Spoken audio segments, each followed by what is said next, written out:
Ada kitab tafsir karya Kiai Haji Soleh Darat, ya, ulama besar di zamannya, ya. Beliau ini dinyatakan sebagai guru daripada beberapa tokoh, di antaranya Kiai Hashim Asy'ari, pendiri Nahdlatul Ulama, kemudian Kiai Haji Ahmad Dahlan, pendiri Muhammadiyah, bahkan Ibu Kartini itu adalah murid-murid beliau. Kiai Haji Soleh Darat adanya di Semarang, lahir di Jepara, wafat di Semarang. Jadi beliau awal menuntut ilmu, nanti saya mau jelaskan tafsiran beliau, karena tafsiran beliau sangat menarik terkait surat Fatihah di kitab yang beliau tulis, ya, tafsir beliau. Jadi beliau ini belajar di berbagai pesantren yang ada di Jawa waktu itu. Kiai-kiai yang besar-besar, yang alim-alim itu beliau belajar kepada mereka. Setelah itu beliau lanjut studinya ke kota Makkah. Di kota Makkah beliau belajar kepada beberapa ulama, ada namanya Syekh Al-Mukri, kemudian ada juga Syekh Muhammad Hasbullah Al-Makki, dan salah satu guru utama beliau adalah Sayyid Ahmad Zaini Dahlan, ya, seorang mufti di dua kota suci, Makkah, Madinah di zamannya. Sayyid Ahmad Zaini Dahlan ini sanad keilmuan ulama-ulama Indonesia terdahulu hampir semuanya itu kembali kepada beliau, guru besar, ya. Kemudian beliau juga berguru kepada Said Ahmad Bafageh dan beberapa ulama-ulama lainnya, baik yang ada di Indonesia juga di Tanah Suci Makkah. Dan beliau diizinkan dapat lisensi resmi untuk mengajar di Masjidil Haram, Kiai Soleh Darat. Tapi ya, beliau putuskan untuk kembali ke Indonesia. Setelah itu kembali menetap di Semarang, membangun pesantren di sana. Kemudian disitulah beliau banyak menulis kitab-kitab. Di antaranya kitab yang beliau tulis adalah tafsir Al-Quran pertama menggunakan bahasa Jawa, berjudul Faidur Rahman fi Tarjamati Tafsir Kalami Malikid Dayan. Itu adalah tafsiran Al-Quran menggunakan bahasa Jawa dengan Arab Pegon. Mereka sebut Arab Pegon, ya. Luar biasa, hingga Ibu Kartini itu terkesan ketika keluarga Ibu Kartini ini mengadakan pengajian, yang mengajar adalah Kiai Soleh Darat. Ibu Kartini adalah bangsawan, ya. Ketika menerangkan tentang tafsir Al-Quran dengan bahasa Jawa, dengan pendekatan tafsiran sufistik isyari. Jadi beliau menafsirkan Al-Quran menggunakan metode para sufi.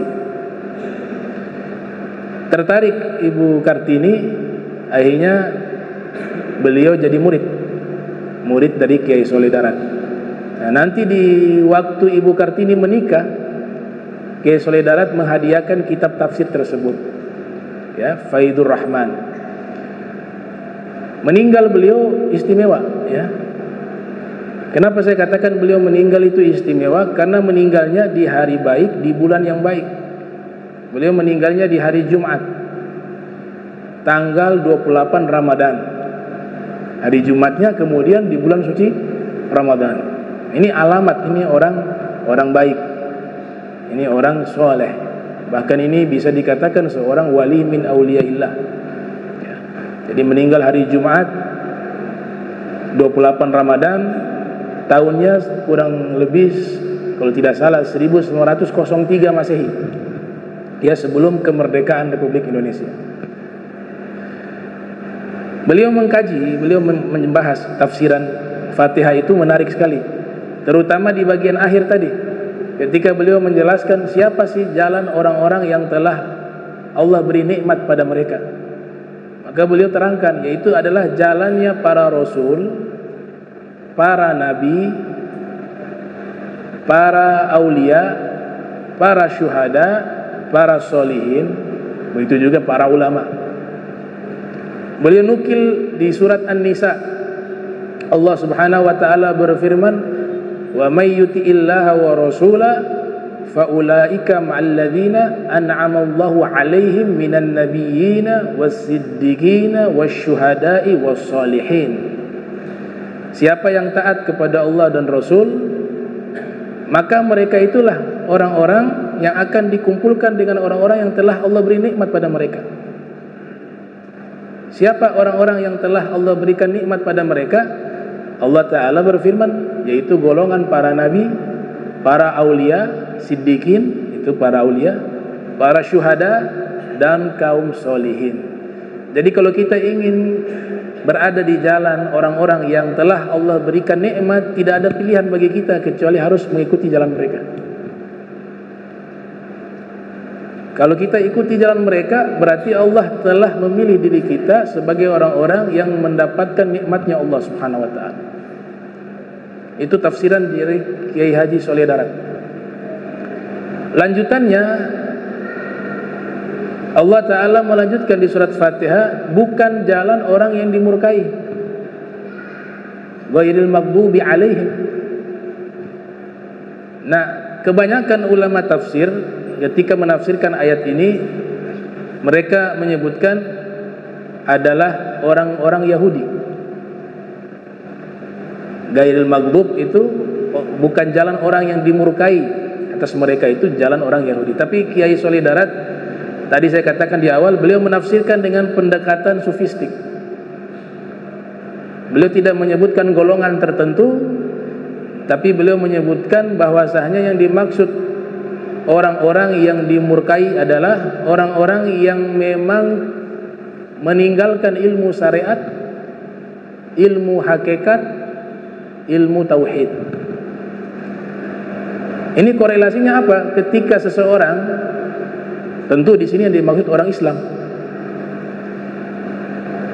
Jika seorang Muslim sudah tidak mau lagi belajar ilmu syariat, maka dari mana dia bisa tahu ini hal yang dicintai oleh Allah, ini dimurkai oleh Allah, ini halal, ini haram? Artinya perbuatan dia setiap hari banyak terjadi pelanggaran tanpa pengetahuan dia. Itu mendatangkan murkanya Allah. Tidak peduli lagi tentang hukum Allah. Bahkan banyak yang sengaja menghindari ilmu syariat agar dia bebas melakukan apa yang dia suka.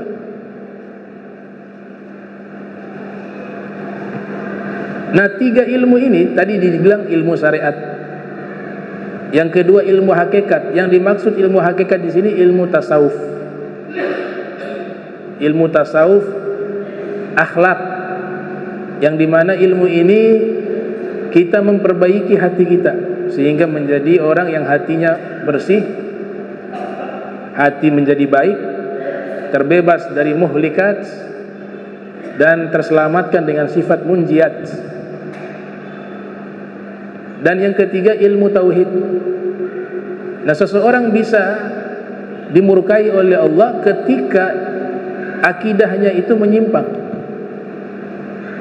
Dia tidak mau lagi belajar ilmu tauhid yang wajib untuk dipahami, sehingga ketika akidahnya menyimpang, misalnya menganggap Allah seperti makhluk, Allah Ta'ala memiliki tangan, mata, kaki, dan seterusnya, Allah Ta'ala sedang duduk di langit, dan seterusnya, maka ini akidah-akidah yang menyimpang yang nantinya akan mendatangkan murkanya Allah. Maka 3 ilmu inilah yang wajib bagi setiap muslim. Thalabul ilmi faridatun ala kulli muslim. Menuntut ilmu hukumnya wajib bagi setiap muslim. Yang dimaksud wajib menuntut ilmu bagi setiap muslim di dalam hadis tersebut adalah 3 ilmu tersebut. Ilmu syariat, ilmu hakikat, tanda kutip tasawuf, dan yang ketiga ilmu tauhid. Ini sebagaimana yang diisyaratkan oleh Ibnu Ruslan di dalam Zubat beliau. Fa fardu ilmu sifatil fardi ma ilmi ma yahtajul muaddi min fardi dinillahi fid dawami katuhri was salati was siyami wal bai'i lil muhtaji lit tabayyu'i wa dhahiril ahkami fis sana'i wa ilmi da'il qulubi mufsidi kal ujbi wal kibri wa da'il hasadi wa ma siwa hadza minal ahkami fardu kifayatin 'alal anami. Jadi yang maghdub itu, yang dimurkai oleh Allah, sudah tidak ada peduli lagi dengan agamanya. Mau hukum masa bodoh dengan hukum Allah, urusan hati biar bersih masa bodoh juga. Untuk mengenal Allah, mempelajari sifat-sifat Allah, asma-asma Allah. Bagi orang awam tidak perlu mendalami terlalu dalam ilmu tauhid. Cukup yang sudah disusun oleh ulama adanya sifat 20. Tahu kaedah bahwa Allah itu tanzih, Allah itu maha suci dari segala sesuatu yang diserupakan dengan sifat makhluk dan fisik makhluk. Nah, tapi kalau ilmu fikih, yang wajib adalah berkaitan dengan ibadah kita, mulai dari taharah sampai ibadah haji. Ketika ada yang mau dagang, maka belajarlah ilmu fikih muamalah. Kemudian siapa yang mau menikah, belajarlah ilmu fikih nikah, biar dia tahu talak itu seperti apa, rujuk itu seperti apa. Jangan sampai akhirnya banyak yang tidak memahami, ternyata jatuh di dalam maksiat, ya. Dan yang menjadi hakim wajib belajar fiqh jinayah, fiqhul jinayah, fikih tentang hukum pidana Islam. Ilmu tasawuf, cukuplah kita belajar tasawuf akhlak, ilmu tasawuf yang membenahi hati kita, sehingga hati kita itu terbebas dari penyakit-penyakit hati, dari kesombongan, dari keangkuhan, dari hubbud dunya, dari riya, dari ujub, dari dengki, dari hasad. Ini wajib dikeluarkan dari hati seorang mukmin kalau dia mau selamat meninggal husnul khatimah. Yauma la yanfa'u malun wala banun illa man ata Allah biqalbin salim. Baik. Itu tafsiran Kiai Solidarat. Dan Nabi sudah berikan satu kunci jawaban sebenarnya. Ada satu hadis riwayat Syekh Nawawi Al-Bantani, ya, dalam kitab Nasaihul Ibad. Rasulullah sallallahu alaihi wasallam bersabda, sallallahu alaihi wasallam, sayati zamanu ala ummati yafirruna minal ulama'i wal fuqaha. Akan datang satu zaman menimpa umatku, mereka menjauh dari para ulama dan para fuqaha. Kalau itu terjadi, kata Nabi, fayabatalihimullah bi thalathi baliyat, maka Allah subhanahu wa ta'ala akan memberikan mereka bala, musibah, yaitu 3 musibah. Ulaha yarfa'ullahul barakah min kasbihim, Allah ta'ala akan mengangkat keberkahan dari usaha kerja mereka, ya. Jadi kerja, hartanya banyak tapi gak barokah, hartanya gak mengantarkan dia dekat kepada Allah, tapi bertambah jauh. Kekayaan, jabatan yang dia dapat tidak membuat dia dekat kepada Allah dan Rasul sallallahu alaihi wasallam. Kalau keberkahan sudah diangkat, maka harta ini akan menghalangi dia untuk bisa dekat kepada Allah, akan menghalangi dia mengingat akhirat, akan menghalangi dia berbuat kebaikan. Dan bisa jadi harta ini sebaliknya akan membawa kepada kejahatan kalau berkahnya diangkat oleh Allah Ta'ala. Nah, salah satu sebab harta itu keberkahannya diangkat oleh Allah, Nabi bersabda tadi, mereka jauh dari para ulama dan para fuqaha, sudah tidak peduli lagi dengan ilmu agama.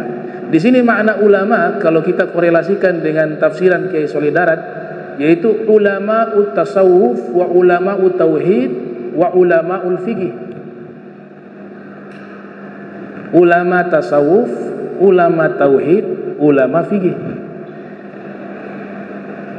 Yang kedua, kata Nabi sallallahu alaihi wasallam, yusallitullah alaihim sultanan zalima, Allah akan kirimkan kepada mereka pemimpin yang zalim. Jadi kalau kita misalnya dapat pemimpin yang kurang baik, kita harus muhasabah, evaluasi diri. Kadang-kadang dari kita juga. Bagaimana pemimpin, begitulah rakyat, dan sebaliknya. Yang ketiga, ini paling menakutkan yang ketiga. Ats-tsalitsah, yakhrujuna minad dunya bighairi iman. Khawatir meninggal tidak membawa iman, keimanan. Ini sebagai nasihat bagi saya pribadi, bahwa sekalipun kita ini seorang muslim, kita tidak bisa menjamin diri kita itu meninggal masih dalam keadaan muslim. Karena ada beberapa dosa yang jika kita tidak meminta ampun kepada Allah, dikhawatirkan. Qala Imam Haddad ya, di dalam kitab Nasaih Ad-Diniyah, dikhawatirkan dosa yang bertumpuk-tumpuk dan tidak pernah melaksanakan kewajiban Allah yang dia tinggal bertahun-tahun. Dikhawatirkan hal ini akan mengeluarkan keimanan dari hatinya di saat meninggal dunia. Jadi jangan merasa aman ya, jangan tertipu dengan beberapa riwayat hadis yang belum tentu hadis ini juga dikatakan sahih. Artinya ada sebagian ulama juga mengkritik. Dan ini yang dijadikan dalil oleh orang-orang yang hidupnya lalai. Apa itu? Yang namanya orang Islam tetap masuk surga. Pernah dengar hadis itu? Mau jahat seperti apapun, mau maksiat seperti apapun, oh kita ini umat Islam. Jika ada keimanan sekecil apapun di hati, sekalipun masuk neraka, suatu saat pasti dia akan keluar dari neraka. Ini hati-hati. Ini penceramah hati-hati nih. Kalau salah menyikapi dan salah menyampaikan kepada orang yang salah, ini bisa jadi dalil seumur hidup dia lalai. Dia akan berpasrah, santai-santai aja, toh tetap masuk surga. Saya katakan beberapa ulama lain mengkritik ya, tidak sepaham dengan riwayat ini yang mereka yakini bukan dari Nabi Muhammad SAW. Karena di surat As-Sajdah itu dikatakan orang fasik itu mau keluar dari neraka, Allah kembalikan masuk ke neraka, sehingga dia tidak bisa keluar lagi. Jadi artinya maksud saya, hadis ini ada dua pandangan. Memang saya mengakui bahwa secara keseluruhan dalam akidah ahli sunnah wal jamaah meyakini ya, dalam akidah ahli sunnah wal jamaah meyakini bahwa setiap orang yang dalam hatinya ada keimanan, sekalipun nanti masuk neraka, satu saat dia pasti akan keluar. Itu keyakinan ahli sunnah wal jamaah. Tapi ada sekelompok kecil ya, tidak banyak. Mereka mengatakan ya kalau meninggalnya masih bawa dosa dan belum bertobat, dia bisa abadi dalam neraka sekalipun dia muslim. Karena ada ayat, terutama dosa besar ya, ada ayat Al-Quran di mana Allah Subhanahu wa ta'ala berfirman yang artinya, biar singkat, siapa yang membunuh orang mukmin dengan sengaja, maka Allah Ta'ala akan balas dia dengan apa? Neraka jahanam kekal. Disebut dalam ayat itu, kekal di dalamnya. Kemudian Allah murka dan Allah laknat dan seterusnya ya, ala sabilil ma'na ya. Ini makna di ayat tersebut. Nah, maka di ayat ini kata Ibnu Abbas, sahabat Rasul SAW, menyatakan siapapun yang membunuh orang dengan sengaja, tentu ini dosa besar. Setiap dosa yang disebut dalam Al-Quran itu dosa besar. Dia membunuh dengan sengaja, maka dia akan masuk neraka, kekal di dalam neraka, kata Ibnu Abbas. Karena kata siapa di sini masih umum, tidak ditaksis. Siapapun dia, mau muslim kek, non muslim kek, kalau dia sudah membunuh orang dengan sengaja dan dia belum bertobat, cara tobatnya dalam hukum syariat apa? Kisos. Maka dia bisa kekal di dalam neraka.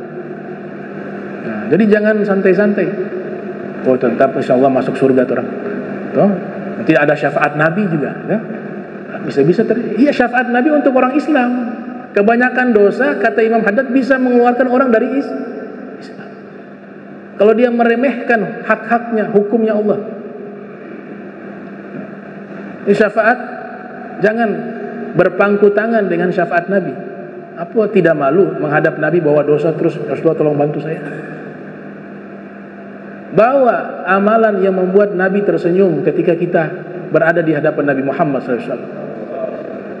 Bashir wajha nabiyikum bisoleh a'malikum. Berikan senyuman di wajah nabi kalian dengan amal-amal soleh kalian.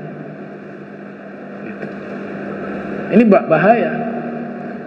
Coba kalau semua ceramah yang nanti disampaikan kepada orang-orang yang lalai, apalagi sekarang kan bisa lihat lewat YouTube, nonton, tentang masuk surga juga.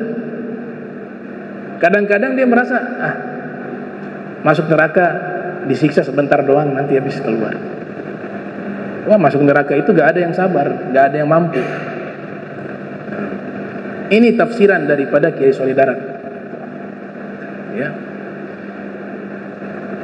Kemudian tadi disampaikan maghdub alaihim, ya, yaitu ilmu syariat, meninggalkan ilmu syariat, meninggalkan ilmu tasawuf, meninggalkan ilmu tauhid.